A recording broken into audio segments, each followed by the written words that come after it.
नमस्कार। आप देख रहे हैं लक्ष्य न्यूज़ और हम सभी जानते हैं कि निवाड़ी का जो ज़िला है ये हमेशा शुरू से ही चर्चा में रहा है और एक और कहावत है कि एमपी अजब है। और ख़ास तौर से निवाड़ी जो है एमपी का ज़िला ये चर्चा में क्यों रहता है, जितने भी विभाग हैं कोई ना कोई ऐसी घटनाएं घटित होती रहती हैं जिनकी वजह से अक्सर निवाड़ी, ख़ास तौर से निवाड़ी ही चर्चा में रहती है। और शिक्षा विभाग में कितनी बड़ी इसमें झोल रहता है ये सारी चीज़ें हम सब ने भली भांति जानी हैं। और उसी विषय पे एक और नया मुद्दा हमारे सामने आया है और उस मुद्दे पे विस्तार से हमारे साथ जो चर्चा करने वाले हैं वो हैं दीनदयाल कुशवाहा जी और साथ ही में एडवोकेट भी हैं। तो पहले तो मैं आपका बहुत बहुत स्वागत करता हूँ इस चैनल में आपका। मैं आपका और आपके इस चैनल का बहुत बहुत धन्यवाद करता हूं, जो आप गरीब, मजदूर, किसान के बच्चों को, भविष्य को देखते हुए उनके मुद्दे को उठाने का काम कर रहे हैं, उनकी आवाज़ को बुलंद करने का काम कर रहे हैं। मैं पुनः आपका और आपके चैनल का बहुत बहुत धन्यवाद करता हूं। जी, तो दीनदयाल जी अब बढ़ते हैं अपने सवालों की तरफ। मेरे कुछ सवाल हैं क्योंकि मैंने सोशल मीडिया पे आपका एक वीडियो देखा है कल, जो कि एग्रीकल्चर विषय को लेके है निवाड़ी ज़िले में। तो पहले तो मैं यही जानना चाहूँगा कि जो कल आपने वीडियो डाला है फेसबुक पे, सोशल मीडिया प्लेटफॉर्म पे, तो वो क्यों ऐसा वीडियो है और क्या आपकी उसमें मांग है? देखिए, पूरे ज़िले का जो मुख्यालय है वो निवाड़ी है और निवाड़ी में एक प्रकार जहां सरकार कहती है कि सब पढ़ें सब बढ़ें, दूसरा शिक्षा स्तर को बढ़ाने के लिए अनगिनत एक अभियान चलाती है सरकार जी। वहीं दूसरी ओर हमारे ज़िले के, यहाँ के ज़िले के अधिकारी, शिक्षा विभाग के अधिकारियों के द्वारा कहीं ना कहीं शिक्षा विभाग को कमज़ोर करने का प्रयास किया जा रहा है। वो यूँ जहाँ जिला मुख्यालय पर इतने शासकीय स्कूल हैं, वहाँ किसी भी शासकीय स्कूल में एग्रीकल्चर सब्जेक्ट नहीं है 11th और 12th क्लास में। निवाड़ी ज़िले में? जी, निवाड़ी ज़िले ही नहीं, यानी कि मैं निवाड़ी ज़िला नहीं, निवाड़ी ज़िले में 2-3 जगह है, लेकिन जिला मुख्यालय की मैं बात कर रहा हूँ। जब जिला मुख्यालय में ये सुविधाएं नहीं है, जहाँ आपके कलेक्टर, बड़े बड़े अधिकारी बैठते हैं, वहाँ ये सुविधाएं नहीं है, तो कहीं ना कहीं ये सवाल उठना लाजमी है।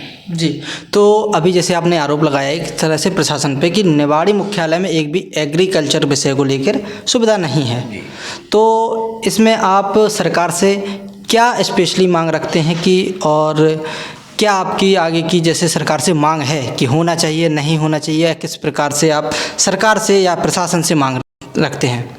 देखिए, मेरी मांग ये है, और मेरी नहीं, उन छात्रों की मांग है जो निवाड़ी लोकल में 10th पास कर चुके हैं और जो 11th 12th में आने वाले हैं, और जो कहीं ना कहीं एक किसान मजदूर वर्ग का बच्चा है, वो एग्रीकल्चर से जुड़ा हुआ है, तो वो कहीं ना कहीं एग्रीकल्चर सब्जेक्ट लेना चाहता है। बिल्कुल। लेकिन वो मजबूरन एग्रीकल्चर सब्जेक्ट ना होने के कारण उसको कहीं ना कहीं शिक्षा से वंचित किया जा रहा है या वो शिक्षा से दूर हो जाता है। तो मैं जिला के प्रशासनिक अधिकारी, चाहे वो शिक्षा विभाग के अधिकारी हैं, उनसे कहना चाहता हूँ कि किसी भी शासकीय स्कूल में एग्रीकल्चर सब्जेक्ट को जोड़ा जाए। तो अभी जो आपने विषय बताया है एग्रीकल्चर को, तो ये अपने तरीचर कला में है, तो तरीचर कला में नहीं, मतलब तरीचर कला में है और निवाड़ी मुख्यालय में नहीं है, तो इसका प्रभाव जो है वो बच्चों को देखने को मिल रहा है? जी बिल्कुल मिल रहा है। जब तरीचर में है और तरीचर के जब निवाड़ी लोकल का बच्चा जब तरीचर तक जाएगा, वैसे ही वो गरीब है जी। अगर वो गरीब ना होता, पैसे वाला होता, तो वो किसी भी प्राइवेट स्कूल से कर लेता। जब तरीचर स्कूल तक जाता है तो पहली चीज़ तो उसके पास पैसा है ही नहीं, वो गरीब है, वो वहाँ पहुँचेगा कैसे? दूसरी बात, जब एडमिशन की बात आती है वहाँ, तो वहाँ के प्राचार्य जो एडमिशन करता है उनके द्वारा ये कहा जाता है कि पहले हमारे क्षेत्र के जो क्षेत्राधिकार में आते हैं, पहले उनके एडमिशन होंगे, अगर सीट खाली रहेंगी तो हम आपका एडमिशन लेंगे। तो वहाँ कहीं ना कहीं उन बच्चों को जो एग्रीकल्चर से पढ़ना चाहते हैं उनको कहीं ना कहीं शिक्षा से वंचित करने का काम किया जा रहा है। ये बिल्कुल भी नहीं होना चाहिए, मैं इसको कतई बर्दाश्त नहीं करता हूँ। तो आपका कहना ये है कि जो तरीचर कला है, वहाँ जो विद्यालय है, वहाँ पे जो प्राथमिकता पहले दी जाती है वहाँ के लोकल के जो छात्र हैं उनको दी जाती है, अन्यथा में अगर कोई बाहर का व्यक्ति या छात्र आता है तो उसको एक सेकंड ऑप्शन पे रखा जाता है कि सीट बचती है तो ही उसको एडमिशन मिलेगा, अन्यथा उसको अगर सीट फुल हो जाती है या वैकेंसी भर जाती है तो नहीं मिलेगा। बिल्कुल ऐसा ही है। और अगर ऐसा नहीं होता तो पिछले साल की बात है, मैंने स्वयं एक बिजौर के छात्र का मैंने एडमिशन कराया था, उसमें काफ़ी सिफारिश लगानी पड़ी थी। अच्छा। मुझे शिकायत तक का लेके मौका आ गया था। अच्छा। तब मुझे ये करना पड़ा, तब उस बच्चे का एडमिशन करा पाया था मैंने। तो आप ये मान के चलिए कि काफ़ी बच्चों को ये मुसीबतों का सामना करना पड़ता है। और मैं तो ये कहता हूँ कि जब माननीय कलेक्टर महोदय, शिक्षा विभाग के अधिकारी आपके जिला मुख्यालय के किसी भी शासकीय स्कूल में एग्रीकल्चर सब्जेक्ट नहीं है, बल्कि वहीं अगर देखा जाए तो बड़े बड़े उद्योगपतियों के जो लेके बड़े बड़े कॉलेज स्कूल चल रहे हैं, उन स्कूलों में एग्रीकल्चर सब्जेक्ट है।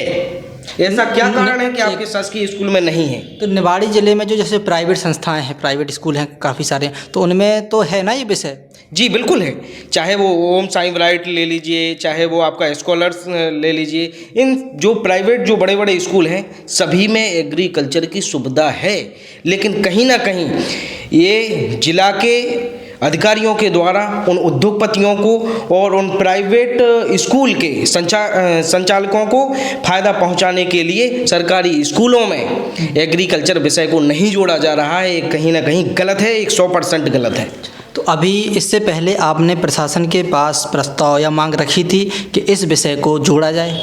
जी, मैंने अभी तक तो नहीं रखा, लेकिन मैंने कल एक वीडियो के माध्यम से प्रशासन को सूचना पहुंचाई थी। और आपके इस चैनल के माध्यम से भी मैं अपनी आवाज़ को बुलंद करता हूं, छात्रों की आवाज़ को बुलंद करता हूं कि कहीं ना कहीं उनको शिक्षा के स्तर को बढ़ाने के लिए और उन बच्चों को उनका हक दिलाने के लिए एग्रीकल्चर सब्जेक्ट जोड़ा जाए। तो कई ऐसे छात्र हैं जो आपके साथ जुड़े हुए हैं जिनकी मांग ये भी है कि हाँ, हमारे मुख्यालय, जिला मुख्यालय में ये विषय होना चाहिए? जी बिल्कुल, मेरे पास एक छात्र नहीं है, अनेक सारे छात्र हैं। जो मैंने जिस तरीके से जो वीडियो डाला था उसमें भी स्पष्ट कहा है कि आगामी जनसुनवाई यानी कि 10 मार्च को जो परसों आने वाली है, हम उसमें छात्रों के साथ, और छात्रों ही नहीं उनके अभिभावकों के साथ जिला मुख्यालय कलेक्ट्रेट पहुंच करके कलेक्टर महोदय को सूचित करेंगे इस विषय के लिए कि उसमें एग्रीकल्चर सब्जेक्ट जोड़ा जाए। अगर किसी प्रकार से प्रशासन आपकी बात नहीं सुनता है तो फिर आपकी आगे की जो प्लानिंग है या रणनीति है या जो भविष्य में योजना है वो किस प्रकार की रहेगी? देखिए,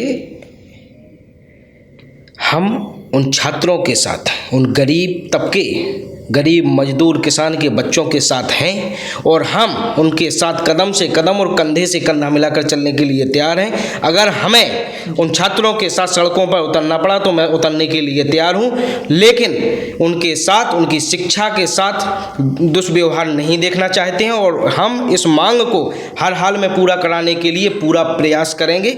चाहे यहाँ से लेकर हमें भोपाल तक जाना पड़े तो हम वहाँ तक जाने के लिए तैयार हैं। जी, तो फिलहाल सरकार से यही मांग है, मध्य प्रदेश शासन से खास तौर पे, कि निवाड़ी में जितने भी शासकीय स्कूल हैं उसमें कृषि को लेके एग्रीकल्चर वाला विषय जोड़ा जाए। जी, तो इसके अलावा भी आप कुछ सरकार से मांग रखना चाहते हैं? जी देखिए, मांगे तो और हैं।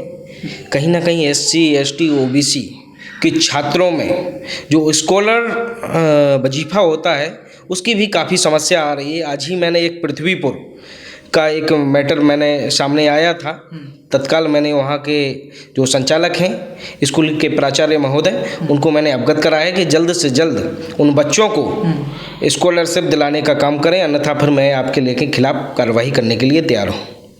जी। और SC ST OBC के छात्रों को काफ़ी समय से देखा जा रहा है कि उनको स्कॉलरशिप नहीं मिल रही है या फिर त्रुटिवश छोटी छोटी गलतियों को देख करके उनको कहीं ना कहीं उस चीज़ से नेगलेक्ट किया जा रहा है।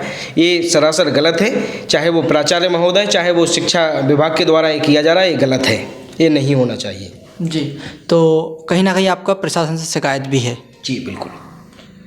तो दर्शकों, आज जो हमारे साथ थे एडवोकेट दीनदयाल जी, इन्होंने शिक्षा विभाग में यानी ख़ास तौर से निवाड़ी में एक मांग रखी है एग्रीकल्चर विषय को लेके कि निवाड़ी में जो शासकीय स्कूल हैं उनको विद्यालय में जोड़ा जाए, ताकि जो गरीब तबके के लोग हैं, जो आसपास के जो छात्र हैं, उनको सीधा लाभ मिल सके।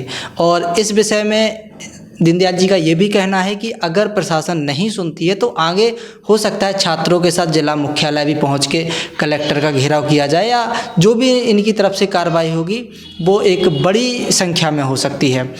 और इसमें जो भी आगे की इनकी कार्रवाई रहेगी या जो भी इनकी बात रहेगी वो हम आप सभी दर्शकों तक पहुंचाते रहेंगे। तो दीनदयाल जी, आपका बहुत बहुत धन्यवाद जो ये आपने बात छात्रों के हित में रखी। मैं पुनः आपका और आपके चैनल का बहुत बहुत धन्यवाद करता हूं कि आवाज़ को बुलंद करने का काम करें।